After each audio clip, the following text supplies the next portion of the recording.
Hey everybody, welcome back to my channel. I am going to show you guys today some of the things that I've been working on. This is my crafting part of my life. So it doesn't look like it, mind you, but I have been purging, destashing, and reorganizing again my craft stash. And I've come up with a fabulous new way, which is only new to me because I never thought of it before. A fabulous new way to organize my craft stuff.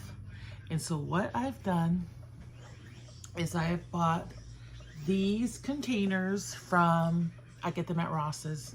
I believe it was $3.99.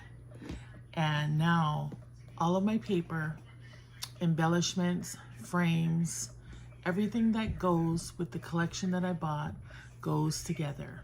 So before I used to keep like my craft paper with the craft paper, my ephemera all together, any odds and ends, stickers would be with the stickers. And then I don't know why I did it that way. Probably because I didn't have a lot of collections. You know, when I say collections, for instance, Maggie Holmes Round Trip collection. So I don't think I had very many collections, and it was more just odds and ends bits. And so I think that is why I did that. But let me show you my new way of storing. And when I get some funds and I move from this tiny home, I am gonna have somebody make me a custom cabinet, just a small one, for me to fit these on there. Okay, so right now I have these nice cases, but they're stacked on one another. I don't even have it labeled yet. I need to get me another label maker, but that's my plans. But let me just show you how I organize my sets. Okay, so if you guys can hear all that noise in the background, like I said, we live in a tiny house, so that's my husband laying in the bedroom, which is just right there, listening to his phone. So this is the container that I bought, and it has these snap enclosures. You see, right? Oh, it's so hard to see because my camera is so close. But anyway, what I like about these is the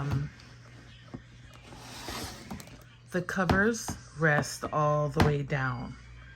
They don't get stuck up here. You know, when you're opening it up, it goes all the way back down to your table. And then all I did was I just put everything to do with Maggie Holmes in here. Now what I'd like to do in the future is get those huge Ziploc bags. And I don't know if it's necessary, but then put all the Round Trip in there, and then keep all the Round Trip together. Keep all of my parasol together, my sunny days together. Right now I just have all Maggie Holmes in here. And I'll tell you guys, I won Sharon from Cheap to Chic. I won her giveaway, and she gave me all this stuff, all this delicious stuff. I think I had just this, but she probably gave me this too in another giveaway. But I love it. Now when I craft, I can just, you know, what do I want to do? What I want to make? What's the theme going to be? What's the colors going to be? Everything I need is in here, and I do not know why. Like I said, I never thought of that before. So this just snaps closed. You can buy these at, well, I think if you live on the mainland, you get these at Michael's. But I've been finding these here at Ross's. When I find them, I snatch them. I grab them. There's normally maybe one, if I'm lucky, two. Most of the time there's none on the shelves. So whenever I see it, I grab it. I also have some other ones that I got from Costco.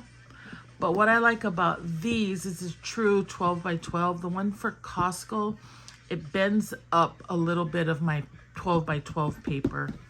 It's nothing terrible. I guess I could cut off the edge of the paper, you know, where it has the strip where it tells you what the paper collection is. I could cut that off, but I don't really want to. Anyway, I hope everybody's having a great day. Let me know how you store your collections or your paper. and I will come and check out your video. Take care, everybody. Bye.